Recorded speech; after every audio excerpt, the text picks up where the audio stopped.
That ain't my name. My name is Rodrick Johnson. If y'all look on the screen, that ain't by happenstance. That's my name. And so imagine as a child knowing one name with a group of people and another name with another group of people.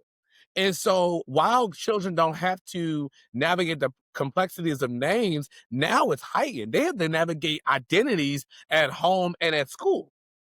And so when you have that and you want a child to get in a confessional, you got to figure Mhm. out what identity you're working with. Are you Yes. working with the identity that is a scholar? Are you working with the identity that's traumatized? Or are you working with the identity that doesn't know themselves? Right. So even that little piece, and I'm sorry to diagnose you right now, but even that little piece is what we need to change because we always say the prison, pipeline, whatever, whatever. But before we get the pipeline, we got to initiate people into it. Mhm. And who's True. initiating them?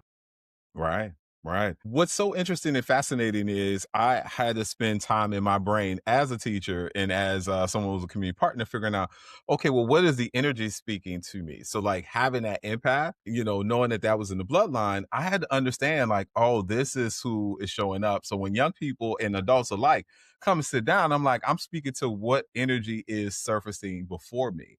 And so Absolutely. sometimes they could be talking about, oh, well, my friend or, my grandma, but actually they still talking about their father who hasn't shown up in their lives. Or you could have a young person who literally slept on 3 different sofas in 3 different days in 3 different houses. And like, that's the thing that's showing up. And we don't talk about that enough to understand that, like, you have to feel centered and you have to understand like what you are talking about here. You have to understand who you are, what energy you emote, and young people and adults alike, they find that kindredness and like what's showing up for them at that time. And it's unfortunate that sometimes we struggle with humanizing the next person and just listening and leaning to really just better say, okay, well, say more about what's going on. Help me to understand what I might be missing here. I want to make sure I meet you where you at. So what is it that you might not be telling me?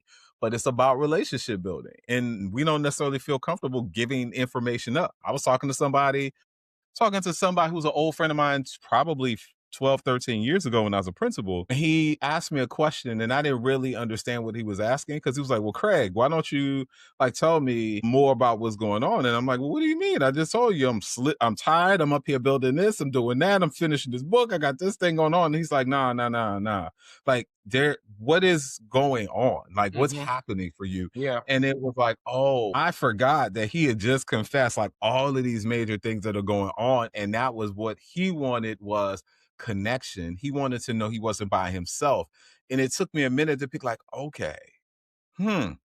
You Yeah. want to know that somebody's in it with you. And sometimes I think we miss that because we're so centered on self or whatever we think is the thing versus really leaning into the energy that's in the space. I think in addition to that is we don't have the ability to heal from what we didn't heal from.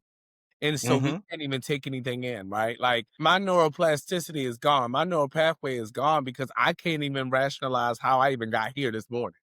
Hmm. And just so I'm writing a book. This is hot off the press. You know this now, but I'm writing a book about a relationship that may or may not have happened to me.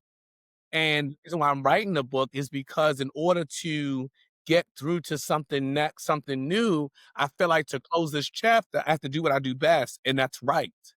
And so Yeah. I'm writing about it.